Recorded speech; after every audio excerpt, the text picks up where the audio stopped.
மத்திய அரசு அரசே கிடையாது சார். எஸ்ஐஆர்னா நீங்கள் தேர்தல் ஆணையத்தை தான் விமர்சிக்கணும். அவர் இப்போ ஏன் மாநில அரசை சொல்கிறாருன்னா, மாநில அரசு தான் இப்போ களத்தில் இருக்குது, ஆட்சியில் இருக்குது. தேர்தலை சந்திக்கக்கூடிய தேர்தல் வந்து மாநில சட்டப்பேரவைக்கான தேர்தல். ஆக அவருடைய ஃபோக்கஸ் வந்து நிச்சயமாக ரீஜனலாக தான் இருக்கும், மாநில அளவில் தான் இருக்கும் இப்போது சூழலில். ஏன்னா அவரோட டார்கெட் எல்லாமே அவர் மக்களவை தேர்தல் போதே களம் இறங்க மறுத்த போது என்ன சொன்னார், நம்ம டார்கெட்லாம் சட்டப்பேரவை தேர்தல். ஸோ அவரோட ஃபோக்கஸ் கரெக்டு. நம்ம அதை சரியாக தப்பாங்கிறது நம்ம அவர் கன்சிஸ்டண்ட்டாக இருக்கார் தொடர் நிலைப்பாட்டில். என்ன முக்கியம்னா, கரூர் சம்பவத்துக்கு பிறகு விஜய் ஒடுங்கி போயிடுவார்னு நினச்சாங்க, எதிர்பார்த்தாங்க. திமுகவினர் நடக்கலை.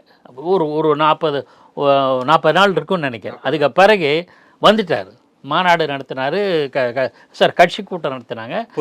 பொதுக்குழு கூட்டத்தில் நான் தான் முதலமைச்சர், தாவேகா தலைமையிலான ஆட்சி, மறுபடியும் இந்த பழைய ஸ்டாண்டுக்கு போயிட்டார். அதுக்கு முன்னாடி வரை கூட்டணியாங்கிற ஒரு குழப்பம்லாம் இருந்தது. கூட்டணி இல்லைன்னு